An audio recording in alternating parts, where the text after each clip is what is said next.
How fast can a child learn a musical instrument compared to an adult? How fast can they learn a second or third language? They learn fast, right? Because why? How many people you hear a song and it'll take you back to when you were a child? Raise your hand. How many people it's not a song, but maybe it's a fragrance or a food that will take you back decades? Because information combined with emotion became a long-term memory, right? Because we're not logical, we're what? We don't do things logically all the time. We do things what? Emotionally, right? Because we're not logical, we're biological. Everyone wants to write this down. All learning is state dependent. That the emotional state that you feel when you're learning something gets anchored to the learning. Does that make sense? By the way, what was the state that you felt back in school? Bored, and the other half of the class is like confused, right? Now, on a scale of 0 to 10, what's boredom? 0. Anything times 0 becomes what? 0, and that's why a lot of people don't remember what they learned. It's the emotional state. Does that make sense? We said that children are the fastest learners, right? That they have this curiosity and they play all the time. Now, it's been shown in science, the research, by playing more actually creates neurogenesis and neuroplasticity. Like Einstein didn't have a bigger brain than anyone here, but in certain areas of his brain, he had highly connectedness. He did these thought experiments where he would put himself in these brainwave states, specifically theta state. That's the state that you're in when you shower. That's the theta state. That's a relaxed state of creativity. You're inspired. You come up with new ideas. New things come out of you, right? And so he had more connections in certain areas. And so you could promote that by playing more. We live in an age where it's not your muscle power, it's more your mind power. The faster you can learn, certainly the faster you can earn, but not just financially, in all the areas of your life. I remember recently, I got to introduce two of my modern day superheroes. It was Stan Lee. And we're going to dinner. I remember asking Stan, I was like, I have to know, you've created all these incredible superheroes. Who's your favorite? And he looks at me without a blink, he's like, Iron Man. And then he's like, Jim, who's your favorite superhero? I was like, Spider-Man. And without a pause, he says, with great power comes... The opposite is also true. With great responsibility comes great power.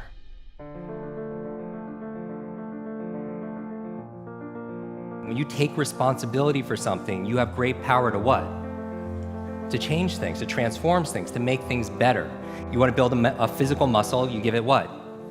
Nutrition. Same thing with your mental muscles. Information combined with emotion becomes a long-term memory. Right? The state that you learn something in, the mood and the feelings that you learn something in gets attached to what you want to learn. I'm going to give you 6 keys to learn anything faster. You can write these down. I want you to remember, be fast. Be fast. 6 keys to learn any subject or skill faster. So the B in be fast stands for believe. Because if you believe you can or believe you can't, either way, what? Either way, you're right. All behavior is belief-driven. How many people here, talking about memory, because memory, forgetting is a state. A lot of people say, oh, I have a bad memory, right? They always think, I have memory, or I have focus, or I don't have focus, or I have creativity, I don't have creativity. I want you to scrap that. Creativity is not something you have, it's something you do. Memory is not something you have, it's something you do. There's no such thing as a good or bad memory. There's just a trained memory and an untrained memory. Your brain is like a supercomputer, and your self-talk is a program it will run.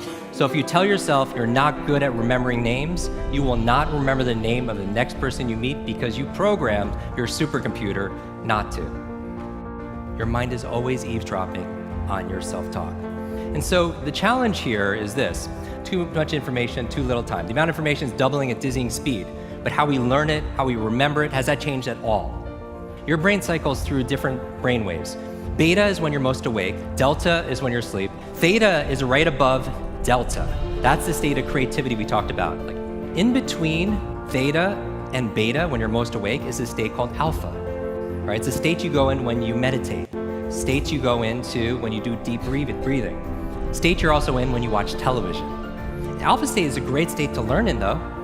So how do you keep your brain active? So smart devices could be extremely convenient. I'll give you a third villain: digital dementia. This is the idea that we're outsourcing our brains to our smart devices. We're so reliant on our smartphones that our smartphones are making us stupid. It's convenient. I don't want to memorize 500 phone numbers, but we've lost the ability to memorize one.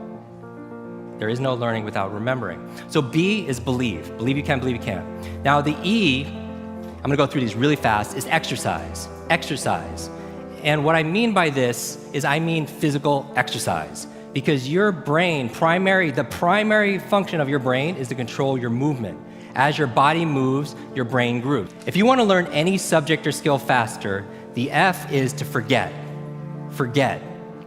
A lot of people don't learn faster because they feel like they know it already, right? So you want to forget about anything else than what you're learning here, temporarily. The A in fast stands for active. You take notes, you ask questions, you participate in it. The S in fast stands for state, that all learning is state dependent. All learning is state dependent. I never want to learn in a bored state, right? Most people, like when they read, they're in a bored state. People wonder why they don't remember what they read. So control your state. Finally, the T in fast and B fast stands for teach. You learn with the intention of teaching it to somebody else. If you had to teach this to somebody when you got back home, your team, your family, your friends, would you learn it differently, right? So you learn with the intention of teaching to somebody else. Because when you teach something, you get to learn it twice. Let me close with this. When I got home, there was a package waiting for me. I opened up. I don't know if you could put this slide on, please. I opened it up and there's this photograph. There's a photograph of me and the entire cast of X-Men.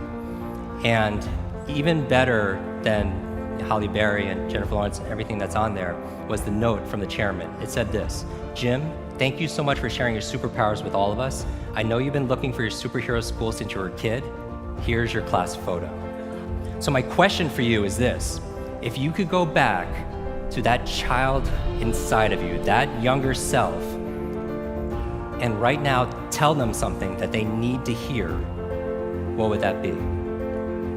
And if you were to go in the future, 1 year, 2 years, 5 years, 10 years ahead in the future, I believe you have wisdom inside of you. I believe you have greatness inside of you. If you were to project 10 years ahead of time and look back on this day right now, what does your current self need to hear from your future self?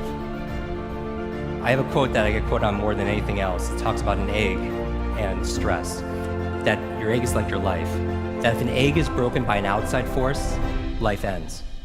But if it's broken by an inside force, life begins. And all great things begin on the inside. Thank you very much.